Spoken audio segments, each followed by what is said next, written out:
Essa pergunta, o que faz você se sentir vivo, vem me acompanhando há muito tempo. Eu sempre tive essa curiosidade. O que faz as pessoas sentirem que elas estão vivas no corpo, não nas ideias, no corpo, na experiência? Isso começou quando eu era estudante de biologia. Eu adorava a natureza, mas eu achava as aulas meio estranhas. E eu buscava refúgio num pequeno fragmento de Mata Atlântica que pertencia ao Instituto de Biociências onde eu estudava.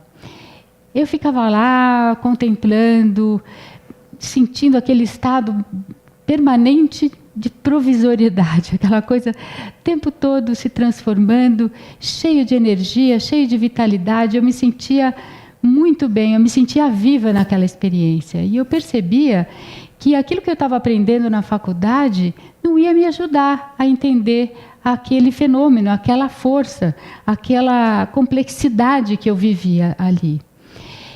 Simplesmente porque nas ciências biológicas não se olha para isso, não é assim que se vê. Nas ciências biológicas a gente estuda os seres vivos tirando-lhes a vida e buscando enquadrá-los nos esquemas de classificação previamente estabelecidos. É esse tipo de pensamento que separa o todo em partes e que separa o observador do observado, recebe um dos nomes, né, é de mecanicismo. Ele considera que nós não fazemos parte da natureza. É claro que esse tipo de pensamento nos trouxe muitas vantagens. Todo o desenvolvimento das tecnologias de que hoje desfrutamos foi possível ser desenvolvido por meio desse tipo de pensamento. Mas a relação com a vida, a percepção do vivo, foi ficando menos valorizada, foi ficando para trás. E hoje em dia, raramente fazem parte dos processos educacionais ou da percepção viva no cotidiano das pessoas. Tem muitos jeitos da gente se sentir vivo. Eu acho que você pode estar cansado, pode estar com sono, pode estar com frio, cada um de um jeito. Eu queria pegar um exemplo de algo que todos nós estamos fazendo juntos nesse momento, que é respirar. Todos nós estamos respirando. O ar que respiramos é formado por, majoritariamente, nitrogênio e 21% de oxigênio, além de outros gases presentes em menores quantidades. Esse oxigênio não estava presente na atmosfera da Terra quando ela começou a se formar. Depois de alguns milhões de anos, alguns seres microscópicos começaram a fazer uma reação química diferente, começaram a captar os gases que estavam naquela atmosfera daquela época, fazer essa reação química, que a gente hoje chama de fotossíntese, e liberar o oxigênio. Aí levou 1 bilhão de anos para a atmosfera começar a ficar preenchida desse oxigênio. A uma dada altura teve uma explosão de vida, e aí todas as milhares de diferentes espécies que emergiram ajudavam a controlar a taxa de oxigênio da atmosfera. Então, aqueles produzindo, aqueles respirando e consumindo o oxigênio. De forma que a gente, há muito tempo, tem uma taxa estável. E foi assim que as espécies foram se diversificando e evoluindo. Mas, hoje em dia, nós todos nós, humanos e todos os outros seres vivos, precisamos exatamente dessa taxa de 21% de oxigênio na atmosfera, que é proporcionada pela ação do metabolismo de todos os seres vivos.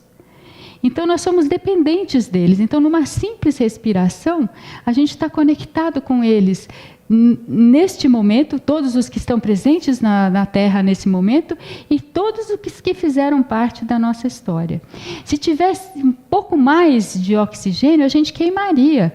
E se tivesse menos, a gente se asfixiaria.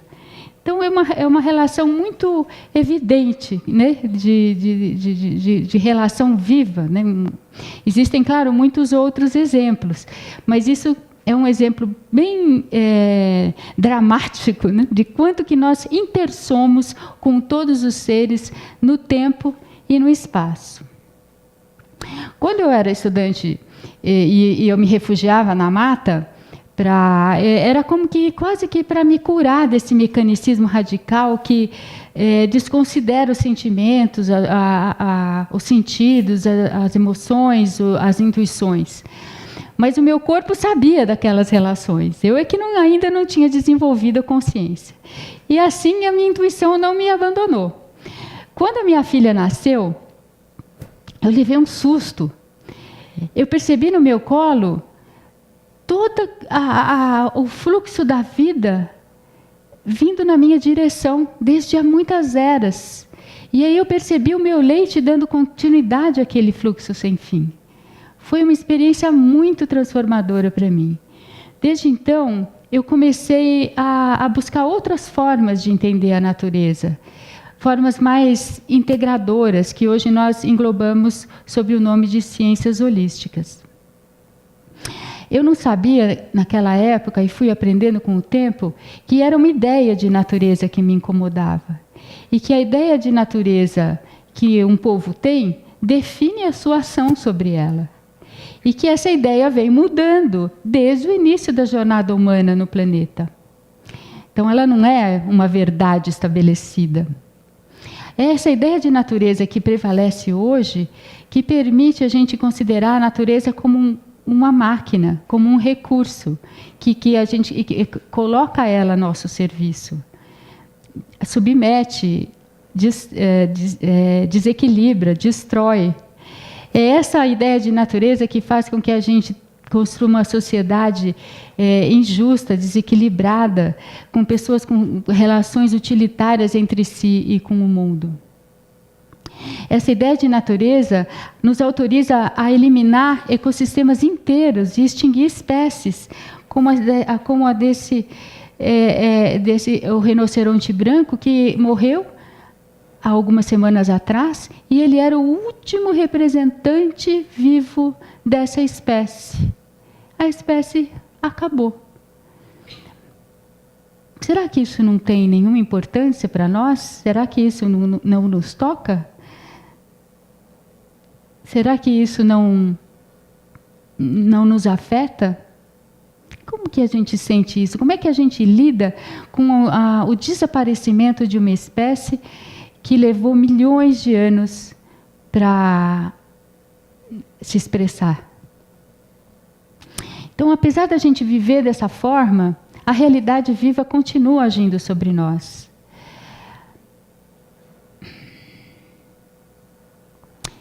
Eu tenho uma convicção de que a gente consegue fazer uma mudança nesse nosso jeito de pensar. Mas aí, para isso, precisa de um esforço, precisa de uma intenção. A gente precisa voltar a esse contato direto e sensível com a natureza.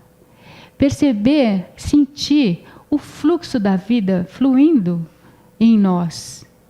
Porque nós somos natureza.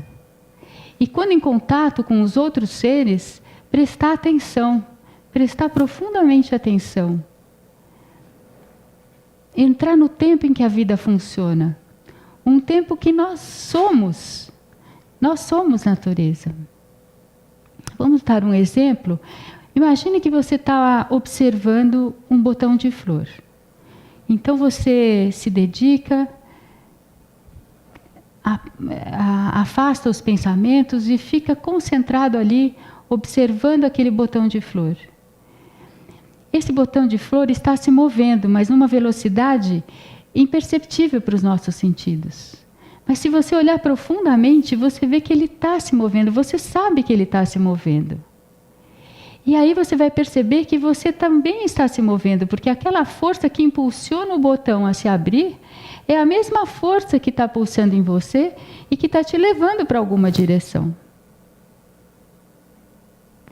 Então, esse exercício de mudança de percepção, ele pode nos ajudar a nos libertar desse condicionamento de um jeito de ver o mundo como se ele fosse mecânico e duro, enquanto a gente sente e vivencia a fluidez, a interação, a profunda comunicação entre todos os seres com os quais compartilhamos esse lugar tão fascinante como o planeta em que vivemos.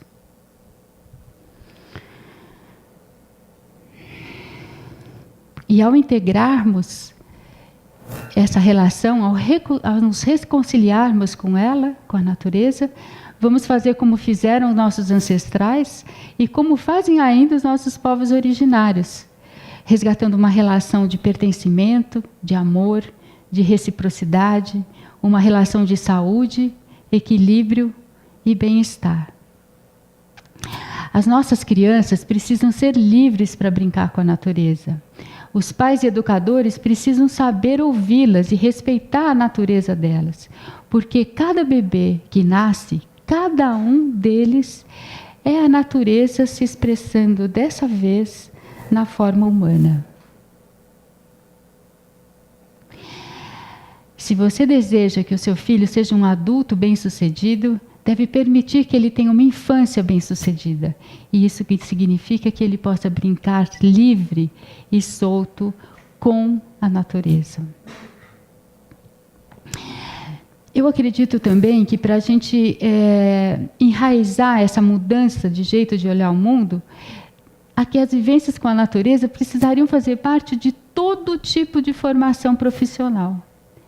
E todo mundo que empreender esse processo de transição, formar grupos, estarmos juntos, termos força para mudar os nossos modos de vida.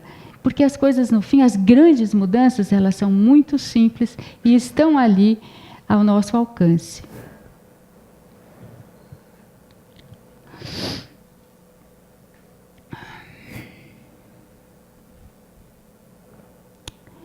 Ao fazermos assim, vamos nos conectar, vamos poder responder a pergunta inicial.